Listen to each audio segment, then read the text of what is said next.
Alright, Lions Den Boxing Community. This is your boy Coach Sheldon Harrison. You're live on the Coach Sheldon Harrison Combat Sports Show live. And me and the brother Santee Walden, we're going into overtime. We got this overtime treat for y'all. We doing this, we up late, okay? So y'all better appreciate this, and that's just how it is. Alright, Santee, we're gonna talk about what do we say, the technicality of the fight with Triple G versus Jacobs. Absolutely. Okay, man. And what we go into as far as this, now we all know with the first round that was the aspect of them filling each other out.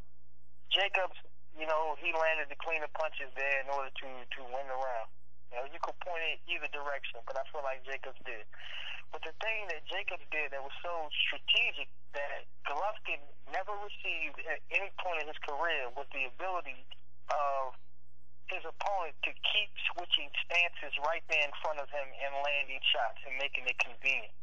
For that reason and that reason alone, and the ability of using the ring and good footwork, that made it very, very frustrating for Golovkin to get his punches off. For a power puncher, he needs to be able to stand in front of a stationary target where he can unload his shots and break that person down. Look at the history of Golovkin before he has fought Daniel Jacobs, and look at the opponents when he was successful. He was able to stand in front of them, hit them with hooks, or what have you, whatever was needed in order to get that guy out of there. Daniel Jacobs would not stand for it. He switched from southpaw to an orthodox stance, which he came in there greedy, beating this guy over top of the head, good solid jabs, confident, and he did not possess the fear of the other Golovkin opponent. And this was one of the key elements that helped him destroy Golovkin psychologically. Because as I said, and I'll repeat it one more time, if I am a power fighter and I need you to stand still for me to unload my punches, and my opponent is constantly moving around the ring with good foot movement, I can never get started, nor can I even reset. Take it from here, Coach. Yeah, that's true, man. You can't. And a lot of things that I observed too. Now, one, I did notice that the jab of Triple G was bothering Jacobs. The jab was, and I kind of wondered, well, why would Golovkin kind of abandon that jab? Later in the fight, I felt like he abandoned it. He used it sparingly. As in the beginning of the fight, he really was touching Jacobs with that jab. But see, the reason why that he stopped throwing that jab so much is because he had to lower his hands. And he lowered his hands because Jacob launched a very solid body attack. I mean, the assault on Triple G body, man, it went almost unnoticed, man. And it went unnoticed by the judges as well. But Jacobs, I mean, he assaulted the body of Triple G, man. I mean, I'm talking about, and I was sitting there wondering, man, I wonder how these body shots are affecting Triple G. Well, we saw it. He had to drop that hand. So that resulted in Triple G, landing fewer jabs. The second thing that Jacobs was able to exploit is the fact that Triple G he don't slip punches very well. He just don't do it. He's not a guy that will move his head. He's always been able to get the guys out of there in front of him, so he's never really had any reason to be defensively responsible. He's never had that. And two, Jacobs did not allow Triple G to get into the mid-range area. See, whenever Triple G tried to go mid-range, Jacob immediately smothered his offense and began to throw a barrage of punches when he got in on the inside. So he made Gennady Golovkin very, very uncomfortable. And see, when Jacobs had the knockdown, which I don't agree, I thought more it was an off-balance type push. I didn't think it was a knockdown. But that happened when Jacobs was switching. He was switching between southpaw and orthodox, and he switched up on Triple G, and Triple G, in their eyes, they caught him. I think he got tangled up. But he took away what Triple G did the best, and that forward, come straight ahead, that's what Triple G does best. Jacobs took that away because when he felt Jacobs' power, Triple G, you can see the look on his face like, you know what, I'm in there with the guy who can actually bang. Like, this is not going to be me walking through a guy like he did Kell Brook. He just kept coming forward and coming forward and coming forward. But Jacobs, when he came forward, Jacobs stood right there and traded with him, He stood right there and traded. And it's a couple other things too, but I'm gonna let you go ahead and take it from there. Yes, sir, Coach. And a true juggernaut, which Golovkin is to get those power punches off and not too much head movement. Over the time that he has gotten the proper notoriety on HBO, you've seen him let his opponents punch him in the face. And I'll say this too, okay? Under no circumstances, prize fighter, champion, or whatever, do you let your opponents take a clean punch in your face, okay? Even the softest puncher could put you in danger underneath those circumstances. Luckily for him, it did not happen.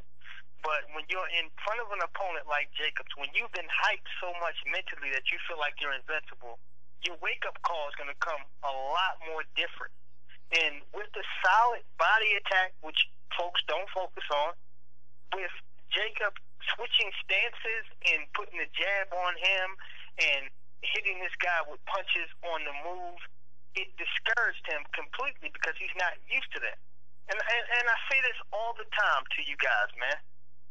The difference between fighting a marquee opponent and fighting a pie is that your punch output is always going to be lower than the opposition that you have fought before because you are going to take less risk.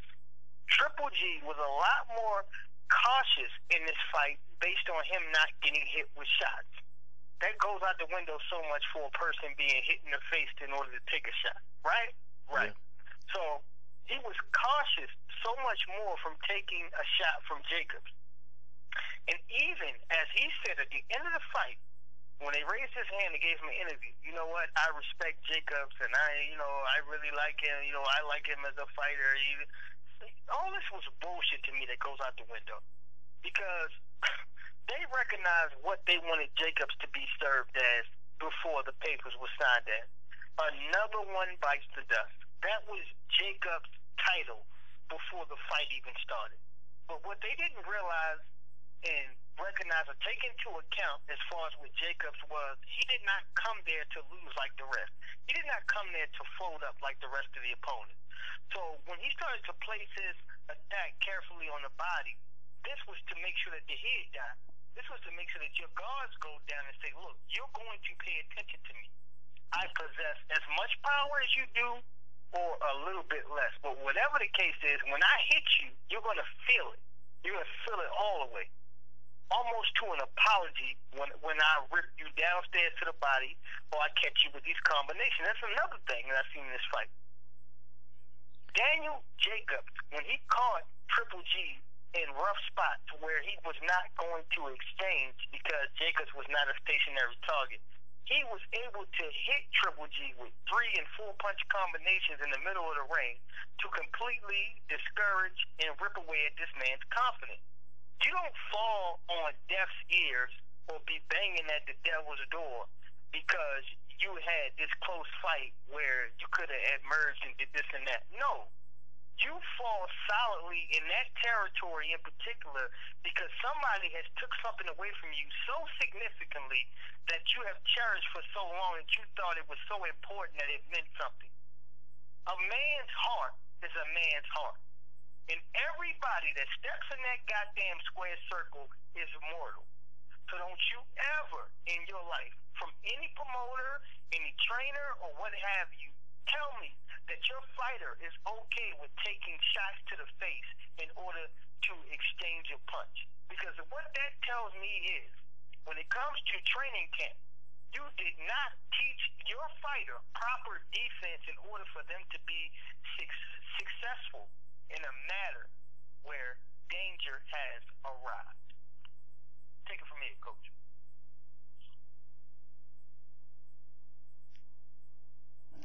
Santee. Santee. I'm in. Oh, okay. All right, the phone went out for a minute, man. Okay. Yeah, man. Hey, you know what? I think you hit everything there, man.